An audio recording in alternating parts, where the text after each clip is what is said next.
Hello friends, आप लोग कैसे हैं। उम्मीद करते हैं आप लोग ठीक होंगे, आप लोग हेल्दी होंगे। फ्रेंड्स, इस वीडियो में हम बात करेंगे रेडिश की, वाइट रेडिश, जिसका कि बॉटनिकल नेम रेफेनस सटाइवस है और ये मस्टर्ड फैमिली को बिलोंग करता है। मतलब ये कि ये ब्रेसिकेसी फैमिली में से आता है और इसका जो रूट होता है वो हमारे लिए एडिबल होता है। इसका जो रूट होता है वो मॉडिफाइड हो जाता है और फूड स्टोरेज का काम करने लगता है। तो जनरली जब हम रेडिश को देखते हैं तो उसमें रूट दिखता है, उसकी लीफ दिखती है।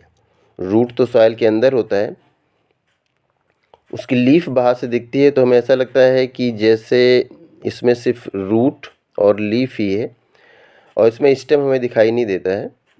लेकिन अगर हम इसके स्टेम को देखने की कोशिश करें तो इसमें स्टेम बहुत कंप्रेस्ड फॉर्म में होता है। ये तो इसका रूट हो गया और ये ऊपर इसकी लीफ हो गई। रूट तो सॉइल के अंदर पाया जाता है और लीफ हमें बाहर से दिखती है। लेकिन अगर ये लीफ हम इसको तोड़ते हैं तो हमें स्टेम दिखाई देगा, क्योंकि ये जो लीफ होती है ये स्टेम से ही लगी हुई होती है।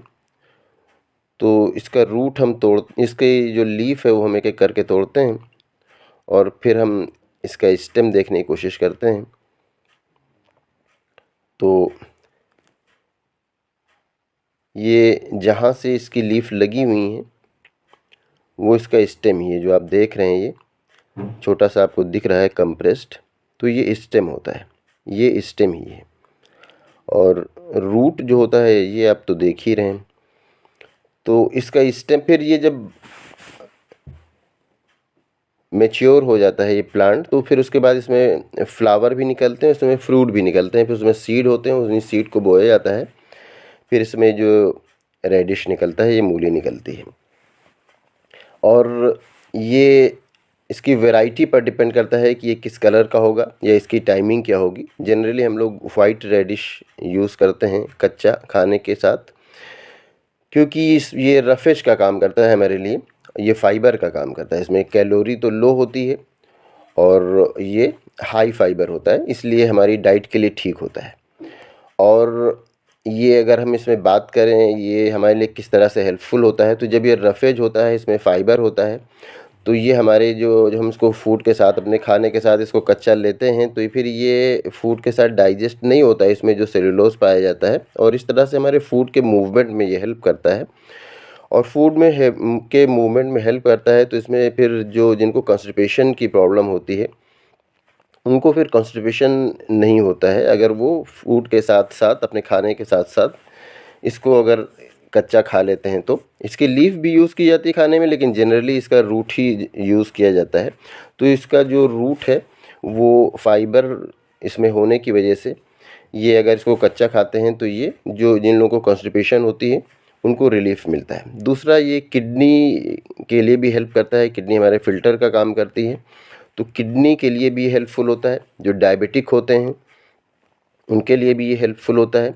ये हाई ब्लड शुगर को लो कर देता है। जॉन्डिस में भी ये हेल्प का काम करता है, जॉन्डिस में भी ये रिलीफ देता है।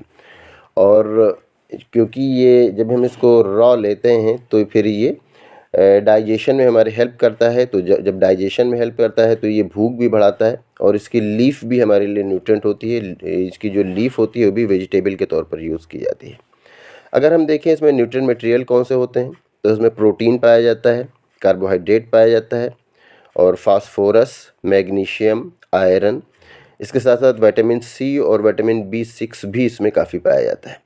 तो इस तरह से ये हमारे लिए बहुत एक तरह से न्यूट्रिएंट हो जाता है। और एक तरह से जो रफेज में मेन हमारे, जो हम खाने के साथ रफेज लेते हैं, वो उसमें मेन हमारा जो होता है वो यही वाइट रेडिश ही आता है। तो इस तरह से ये हमारे खाने के लिए बहुत हेल्पफुल होता है हमारे खाने में। अगर हम कुछ भी इस तरह से लेते हैं कोई फूड मटेरियल जिसमें कि फाइब्रस डाइट ना हो, तो उसके साथ अगर हम इसको अगर हम इसको कच्चा खा लेते हैं तो हमारे फूड के साथ फाइबर मिल जाता है और फिर वो हमारे फूड के मूवमेंट में, हमारी जो एलिमेंट्री कैनाल है उसमें हमारे फूड के मूवमेंट में बहुत हेल्प करता है। और जिनको कॉन्स्टिपेशन की प्रॉब्लम होती है उनके लिए बहुत हेल्पफुल हो जाता है ये। अब हम अगर इसके कुछ साइड इफ़ेक्ट्स की भी बात कर लें, कुछ इसके नेगेटिव पॉइंट्स की बात कर लें, तो बहुत ज़्यादा अगर हम रेडिश बहुत ज़्यादा अगर मूली खाते हैं तो उससे हमें वाटर लॉस भी हो सकता है। लेकिन ये बहुत ज़्यादा खाने पर होता है, ऐसा नहीं कि अगर आप डेली अपने खाने में मूली लेते हैं तो आपको वाटर लॉस हो जाएगा, लेकिन अगर बहुत ज़्यादा इसको हम लेते हैं तो इससे हमें वाटर लॉस हो सकता है।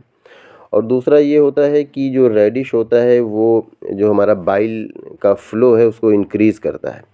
तो जब बाइल का फ़्लो इंक्रीज़ करता है तो ये जिनको भी गॉल स्टोन होता है तो उनको पेन हो सकता है इससे, तो इस तरह की प्रॉब्लम आ सकती हैं। और ये चूँकि शुगर के लेवल को भी लोअर कर देता है, तो इसलिए भी जो डायबिटिक होते हैं उनको बहुत ज़्यादा अमाउंट में, एक्सेस अमाउंट में लेने से बचना चाहिए मूली को। तो इस तरह से कुछ इसके जो है वो नेगेटिव पॉइंट भी हैं, लेकिन वो एक्सेस अमाउंट में लेने पर हैं। अगर आप जनरली इसको लेते हैं तो इससे कोई ऐसी प्रॉब्लम नहीं आती है। तो उम्मीद करते हैं ये वीडियो आपके लिए इन्फॉर्मेटिव होगी। Thank you.